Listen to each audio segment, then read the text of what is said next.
Hello friends, जिसे the king of good times कहा जाता था, उसी ने बैंकों का बैड टाइम ला दिया।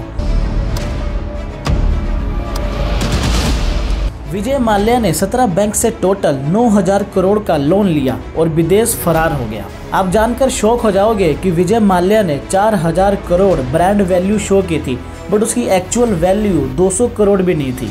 अब इतना कुछ होने के बाद सीबीआई की इंक्वायरी बैठती है, तब पता चलता है कि माल्या ने 35 मिलियन यूरोस की प्रॉपर्टी खरीदी थी फ्रांस में, और वो छोटे छोटे शेल कंपनीज बना के पैसे इंडिया से बाहर भेज रहा था। Bank officials, CBI, supreme court, सबको पता था कि विजय माल्या भागने वाला है, बट किसी ने उसे रोका नहीं। तो ये कहानी सिर्फ विजय माल्या की नहीं, बल्कि हमारे सिस्टम फेलियर्स की है। तो आइए आज की वीडियो में हम विजय माल्या के बैंक फ्रॉड के केस में झांकते हैं और देखते हैं कि ये सब शुरू कहां से हुआ।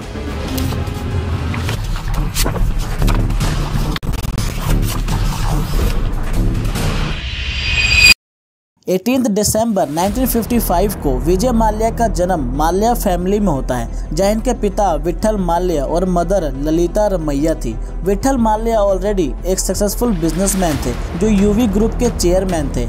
यूवी ग्रुप बेसिकली बियर और अल्कोहलिक ड्रिंक्स बनाती थी। विजय माल्या की बेसिक स्कूलिंग कलकत्ता से हुई है और ग्रेजुएशन सेंट जेवियर कॉलेज से हुई है। धीरे धीरे विठल माल्या का बिजनेस तेजी से ग्रो करने लगा और विजय माल्या के कॉलेज कंप्लीट होते ही विठल माल्या ने उसे धीरे धीरे बिजनेस में खींचने लगे, क्योंकि उन्होंने पहले ही सोच रखा था कि उनका बेटा ही बिजनेस को आगे संभालेगा। इसीलिए साल 1970 में विठल माल्या ने विजय माल्या को यूएस भेजा, जहां उसने यूनिवर्सिटी ऑफ कैलिफोर्निया से बिजनेस मैनेजमेंट किया। इसके बाद वो यूवी ग्रुप इंडिया के ऑपरेशंस देखने लगे। एक दिन वो कंपनी के डॉक्यूमेंट्स देख रहे थे, तब उन्हें कैसल ब्रेवरी कंपनी के बारे में पता चला, जिसे यूवी ग्रुप ने ही एक्वायर किया था। विजय माल्या को उस कंपनी का लोगो बहुत पसंद आया, जो कुछ ऐसा दिखता था। बाद में चल के माल्या ने इसके लोगो को मॉडिफाई करके किंगफिशर बियर लॉन्च करी। फिर आता है ईयर 1983, जब विठल माल्या की हार्ट अटैक से सडन डेथ हो गई। तब 28 साल के विजय माल्या को यूवी ग्रुप का चेयरमैन बनाया गया।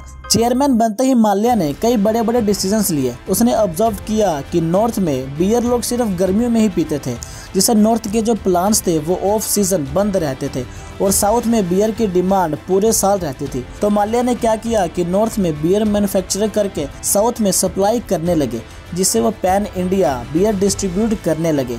अब बियर में 4% अल्कोहल थी, जिसे लोग अवॉइड करके दूसरी शराब ले रहे थे, जो सेम प्राइस में थी, और ऑफ कोर्स नशा भी ज्यादा था। तो विजय माल्या ने इसको समझा और 8% बियर लॉन्च करी। इसके मार्केट में आते ही बियर की डिमांड बहुत तेजी से बढ़ गई और कंपनी को इतना फायदा हुआ, जिसने बड़े बड़े ब्रांड्स को पीछे छोड़ दिया। माल्या किंगफिशर को एक बियर ब्रांड नहीं, बल्कि एक लाइफस्टाइल बनाना चाहते थे। देखो, इंडिया में लीकर और टबैको को प्रमोट करना बैन है, तो माल्या ने किंगफिशर बियर की जगह उसी से मिलता जुलता same product Kingfisher soda, Kingfisher water बोतल का ऐड किया, जिसे सैरोगेट एडवर्टाइजिंग कहते हैं, जहां मेन प्रोडक्ट की जगह उसी से मिलता जुलता प्रोडक्ट की ऐड करे। किंगफिशर के नाम से कई इवेंट्स कराए, किंगफिशर अवार्ड निकाला, किंगफिशर कैलेंडर निकाला, जिसपे हॉट मॉडल्स की पिक होती थी। इससे क्या हुआ कि ये कैलेंडर यूथ में बहुत फेमस होने लगा। ये इतना पॉपुलर हो गया था कि कई एक्ट्रेस जैसे दीपिका पादुकोण, कैटरीना कैफ को फिल्मों से पहले इस कैलेंडर में लॉन्च किया गया था।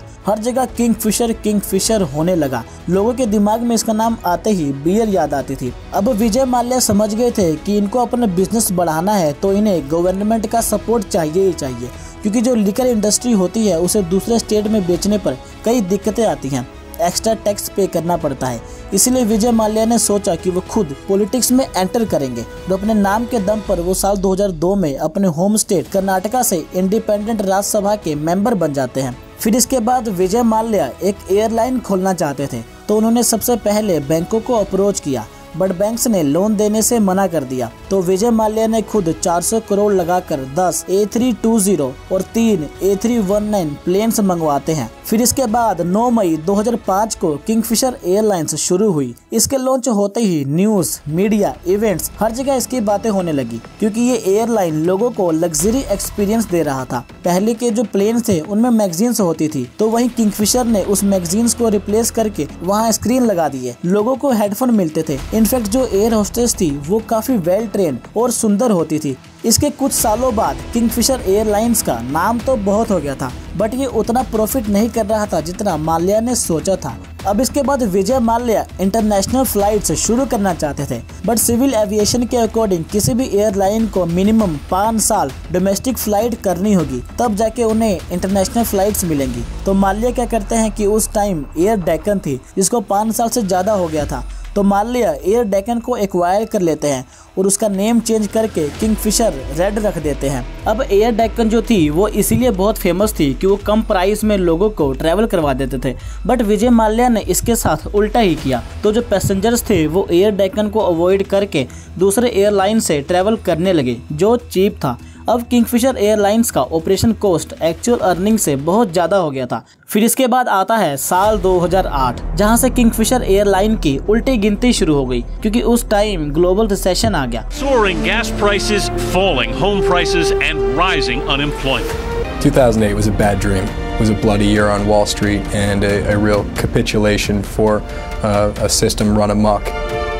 फ्यूल के प्राइसेस इंक्रीज हो गए, लोगों की परचेजिंग पावर कम हो गई। अब इसे सभी एयरलाइंस को बहुत तगड़ा झटका लगा, बट सबसे ज़्यादा इफेक्ट किंगफिशर एयरलाइंस को हुआ क्योंकि नॉर्मली इसके टिकट प्राइसेस हाई थे और ये पहले से ही लॉस में थी। बट विजय माल्या यहाँ पर भी नहीं रुकते और कई बैंकों से लोन लेते हैं, जिसमें सबसे ज़्यादा लोन SBI बैंक देता है 1600 crore, PNB 800 crore, IDBI 950 crore, bank of India 650 crore और ऐसे टोटल 17 बैंक से लोन लेते हैं जो अप्रोक्स 6000 करोड़ से ज़्यादा का था। साल 2004 से लेकर 2012 तक ये अप्रोक्स 9000 करोड़ का लोन लेते हैं। अब आपको कहीं लोन अमाउंट कम ज़्यादा दिख सकता है तो एक अप्रोक्स लगाएं तो 9000 करोड़ का लोन लिया था। अब किंगफिशर एयरलाइंस जब से शुरू हुई थी तब से इसने किसी भी साल प्रॉफिट नहीं किया था, इनफैक्ट ये लॉस में थी। फिर भी बैंक हजारों करोड़ का लोन देती रही बिना कोई सिक्योरिटी के, सिर्फ ब्रांड वैल्यू और पॉलिटिकल कनेक्शन से। अब एक आम आदमी लोन लेने जाए तब बैंक न जाने कितने डॉक्यूमेंट्स मांगती है, सिक्योरिटी प्रॉपर्टी रखती है, बट वहीं अमीर आदमी सिर्फ अपने ब्रांड वैल्यू के नाम पर लोन ले लेता है। अब किंगफिशर एयरलाइन की जो ब्रांड वैल्यू थी वो 4000 करोड़ की थी, जिसे देख के बैंक्स ने लोन दिया था। बट यहाँ पे एक झोल है, किंगफिशर की ऑडिटिंग की थी ग्रैंड थॉर्टन फर्म ने। किंगफिशर की जो एक्चुअल वैल्यू थी वो 300 करोड़ के आसपास थी, बट इस फर्म ने बढ़ा चढ़ाकर 4000 करोड़ शो किया था। फेक ऑडिटिंग और फेक PR से माल्या ब्रांड वैल्यू को बढ़ा चढ़ाकर ही बताता था। हर साल कंपनी लॉस में जा रही थी, माल्या लोन्स की EMI भी नहीं दे रहा था। इनफैक्ट जो इम्प्लॉइज थे उनकी भी सैलरी बंद कर दी गई थी। कई महीनों से इम्प्लॉय को सैलरी नहीं मिली थी, वो सड़क पे आ गए थे, बट इससे माल्या को कोई फर्क नहीं पड़ता। वो IPL की टीम्स खरीदता है, इवेंट्स करवाता है, महंगी महंगी थीम पार्टी, बर्थडे पार्टी करता है। लोग ये देख के बहुत गुस्सा थे कि इसके पास इम्प्लॉइज को देने के लिए पैसे नहीं है, और वहीं ये एक्सपेंसिव पार्टी कर रहा था जिसमें बड़े बड़े सेलिब्रिटीज आते थे। फिर इसके बाद साल 2012 में ये एयरलाइन बंद हो गई, इसके बैंक अकाउंट्स सीज कर दिए गए। जब बैंक्स किंगफिशर एयरलाइन को बेचने गए तब पता चला कि इसके पास तो कोई मेजर एसेट्स ही नहीं है। इसका ऑक्शन कराया तब कोई भी बायर इसे खरीदने ही नहीं आया। बाद में इसकी वैल्यू रिटर्न ऑफ हो गई, तो रियल में इसकी ब्रांड वैल्यू 0 थी। एयरलाइन बंद होने के बाद बैंक ने इसे नॉन परफॉर्मिंग एसेट डिक्लेयर कर दिया। कई बैंक्स ने माल्या को विलफुल डिफॉल्टर घोषित कर दिया, यानी ये जानबूझकर लोन वापस नहीं कर रहा। अब इतना कुछ होने के बाद CBI की इंक्वायरी बैठती है, तब पता चलता है कि माल्या ने 35 मिलियन यूरोस की प्रॉपर्टी खरीदी थी फ्रांस में, और वो छोटे छोटे शेल कंपनीज बना के पैसे इंडिया से बाहर भेज रहा था। फिर 16 अक्टूबर 2015 को CBI ने इमिग्रेशन डिपार्टमेंट को लुकआउट नोटिस भेजा, जिसमें यह था कि किसी भी कीमत पे विजय माल्या को देश से बाहर नहीं जाने देना है। बट फिर इसमें भी एक ब्लेंडर हो जाता है, पता नहीं कैसे 24 नवंबर 2015 को CBI का ये जो नोटिस था इसमें 2-3 वर्ड चेंज हो जाते हैं कि माल्या अगर देश के बाहर जाएगा तो उसे रोकना नहीं है, सिर्फ पूछना है कि वो कहाँ जा रहा है और जाने देना है, और CBI को इन्फॉर्म करना है। इस पर सुब्रमण्यम स्वामी ने ट्वीट किया कि विजय माल्या दिल्ली जाता है और वहाँ किसी पावरफुल आदमी से मिलता है और ये नोटिस चेंज करवाता है। 2 मार्च 2016 को माल्या न्यू दिल्ली एयरपोर्ट से जेट एयरवेज की कमर्शियल फ्लाइट पकड़ के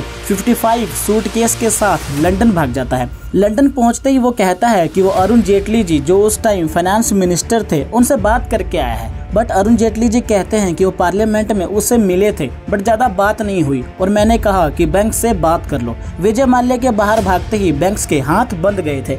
सुप्रीम कोर्ट ने UK के कोर्ट को बहुत बार रीच आउट किया और कई बार UK में ही माल्या को जेल भी हुई, बट बार बार उसका लॉयर कैसे न कैसे करके उसे बचा लेता था। अब माल्या का जब से ये पॉडकास्ट आया है तब से लोगों का इसके लिए नजरिया ही बदल गया। जो लोग उसे गाली दे रहे थे, भगोड़ा बोल रहे थे, अब वो इसे संत समझ रहे हैं। माल्या ने जो भी इस पॉडकास्ट में कहा वो सारा PR था। अगर कोई गरीब आदमी लोन ना चुकाए तो उसे सेटलमेंट के लिए बैंक जाना पड़ता है, और वहीं अगर कोई अमीर आदमी लोन ना चुकाए तो बैंक खुद सेटलमेंट के लिए उसके पास आता है। अब देखो विजय माल्या कब तक इंडिया वापस लौटता है, बट इंडियन गवर्नमेंट के अकॉर्डिंग वो उसे इंडिया जरूर लाएंगे और बाकी का जो लोन अमाउंट था वो भी रिकवर करेंगे। अगर आपको ये वीडियो अच्छी लगी हो तो इसे लाइक एंड शेयर जरूर करना, और ऐसे ही इंटरेस्टिंग वीडियोस के लिए चैनल को सब्सक्राइब जरूर कर देना।